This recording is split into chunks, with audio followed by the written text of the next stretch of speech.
Dear students, welcome to my class on Alexander Pope's The Rape of the Lock. I'm sure that you have enjoyed my previous presentation on its introduction. So today we will discuss Canto 1, 2, 3, 4 and 5. Since this poem is mock epic, and Pope is following the epic tradition and he is writing a long poem. So, if you have read or listened to my previous presentation, you must be knowing a few things. So, let us do a recap. Number one, the name of the poet is Alexander Pope. The poem is The Rape of the Lock. The age we are in is Augustus age, and this age is also known as the age of Pope. This is the age of satire. It means that Alexander Pope is satirizing the 18th century young men and girls. Right? So should we start Canto 1? Okay, let me read and make it understand to you. So the opening of The Rape of the Lock establishes the poem's mock heroic tone. In the tradition of the epic poetry, Pope opens the poem by invoking the muse. So this is a epic tradition that whenever a poet is going to write an epic or mock epic, he will start by invoking a muse. But he is doing something different, and let me tell you this. So rather than invoking one of the mythic Gothic muses, Pope leaves the muse anonymous and instead dedicates the poem to John Carroll, the man who requested him to write this poem. The first verse paragraph also introduces Pope's epic subject matter. And what is the subject matter? A war arising from amorous causes. Unlike Menelaus' fury at Paris' theft of Helen or Achilles' quarrel with Agamemnon over Briseis in the Iliad, however, the poem's mighty contexts arise from trivial things, small things. So instead, these mighty contests are merely flirtations and card games rather than the great battles of the Greek epic tradition. So this is how Pope is following the tradition of epic, but since it is a mock heroic, he is mocking every tradition of the epic. The second verse paragraph encapsulates Pope's subversion of the epic genre. In lines 11 to 12, Pope juxtaposes grand emotions with unheroic character types, specifically little men and women. And I'm quoting from the text. In tasks so bold can little men engage, and in soft bosoms dwell such mighty rage. Unquote. The irony of pairing epic characteristics with lowly human characters contributes to Pope's mock heroic style. Furthermore, the mighty rage of women evokes the rage of Achilles at the outset of the Iliad, foreshadowing the comic gender reversal that characterizes the rest of the poem. Rather than distinguish the subjects of the poem as in a traditional epic, Pope uses the mock heroic genre to elevate and ridicule his subjects simultaneously, creating a satire that chides society for its misplaced values and emphasis on trivial matters. Belinda's dream provides the mythic structure of the poem. There is a dream that comes to Belinda. In this segment, Pope introduces the supernatural forces that affect the action of the poem, much the way that the gods and goddesses of supernatural forces that affect the action of the poem. So the Iliad would influence the progress of the Trojan War, and Pope follows the same tradition.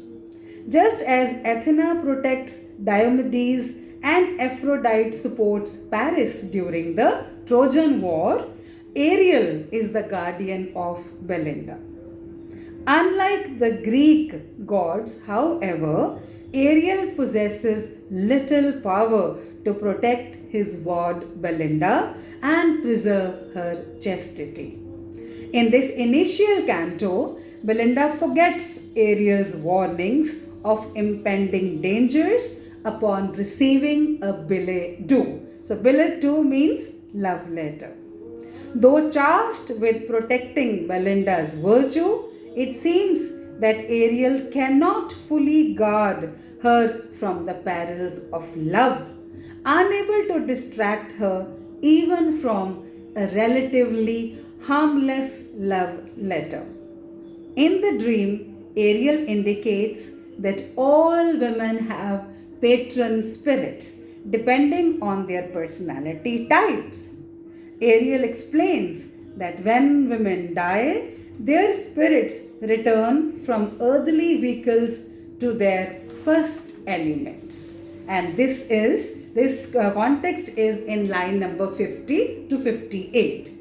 Each personality type, like scolds, undecided women, prudes, coquettes, become a salamander, nymph, gnome, or sylph respectively. These four types are associated with both the four humors and the four elements. Having been light coquettes as human women, the sylphs are most closely affiliated with Belinda. Belinda herself is a coquette, and it is this aspect of femininity with which Pope is most concerned. Pope explores the role of coquette in the first canto. He demonstrates that womanly priorities are limited to personal pleasures and social aspirations. In his depiction of the sylphs during the dream sequence, Pope enumerates coquettish vanities. As humans, these women valued their beauteous mold and enjoyed frivolous diversions, which they continue to take pleasure in as spirits or sprites. The joy in gilded chariots suggests a preference for superficial grandeur and external display of wealth. Similarly, their love of ombre, a popular card game featuring elements of bridge and poker, indicates a desire for fashionable entertainment. Through this love of finery and these trivial pastimes, Pope depicts a society that emphasizes appearances rather than moral principles. This focus on appearance extends to attitudes towards honor and virtue. Society dictates that women remain chaste while enticing suitable husbands. Of course, if a woman seemed to compromise herself, remain chaste, society would censure her as though she had lost her virtue. So this concern about female sexuality represents the underlying anxiety in the rape of the lock, the theft of a lock. A substitution for Belinda's chastity creates the appearance of the lost virtue. So actually, lock is curly, hair on Belinda's ivory neck. But she is so concerned of preserving this that she does not, mind if she loses her virginity. So this generation's values more on external appearances is attacked by Alexander Pope in this poem. At this point in the poem, however, Pope depicts Belinda not as a coquette but as a powerful figure, similar to the male heroes of the epic poetry. Pope reimagines Belinda's morning routine as a hero's ritualized preparation before battle. Her toilet commences as a religious rite in praise of a goddess. Belinda's reflection in the mirror becomes the image of the goddess, while her maid is the inferior priestess worshipping at the altar. These sacred rites perform a secondary purpose. Once the sacraments are performed, the goddess should protect Belinda during her day's adventures. Upon completion of the morning's ceremony, Belinda begins to array herself, a scene which Pope figures within the epic paradigm as the ritualized arming of the hero. The combs, pins, puffs, powders, patches becomes the weapons and armors of this hero as this awful beauty on all its arms. So this depiction of Belinda as an epic hero establishes the mock heroic motives that occur throughout the poem. So this is, Canto 1 of the Rape of the Lock. And now let us come to Canto 2 of the Rape of the Lock. In the second canto, Pope relies on martial language to situate this poem within the epic tradition and reinforce his satiric manipulation of the genre.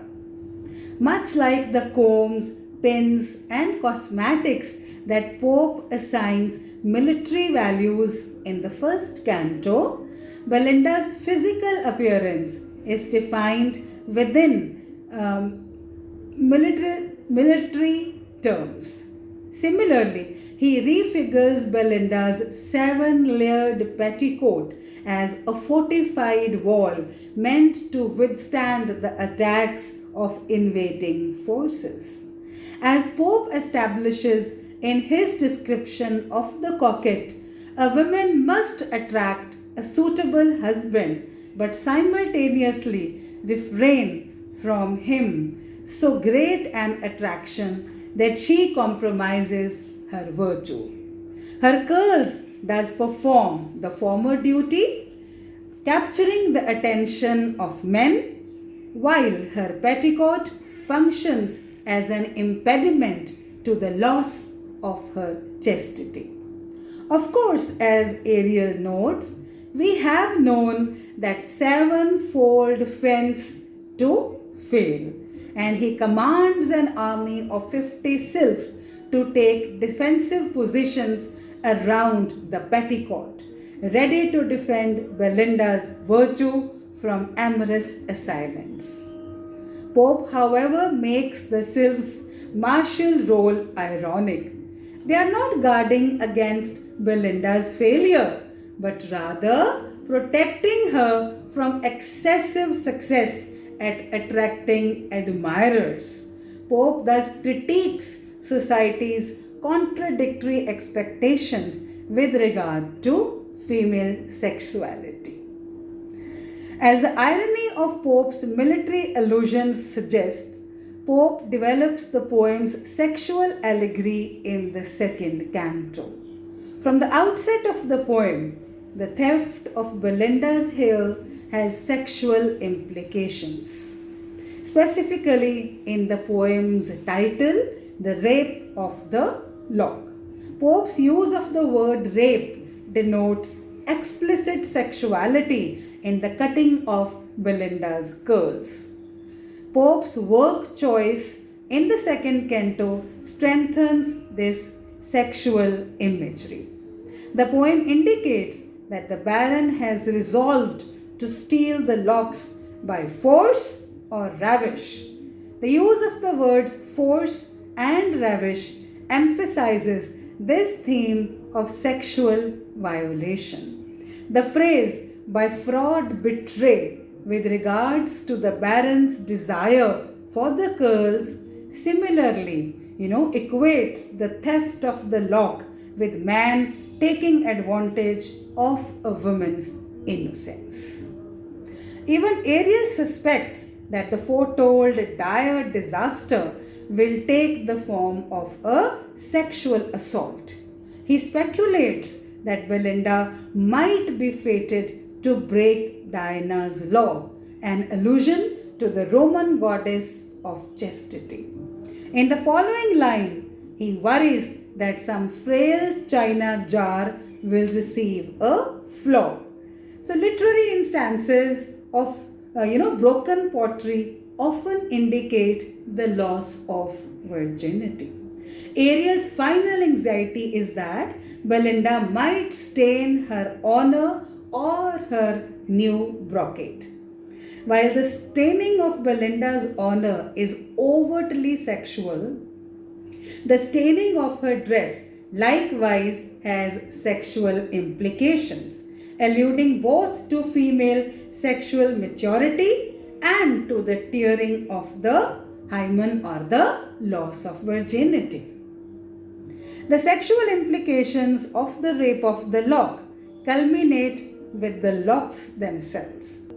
Though Pope describes Belinda's ringlets as hanging down her smooth ivory neck, the sexualized double reading throughout the second canto suggests a more explicit secondary reading of the poem or the cutting of her curls.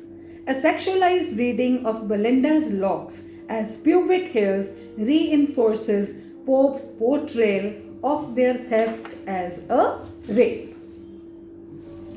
But as it does in the first canto, religious imagery parallels the language in the second canto.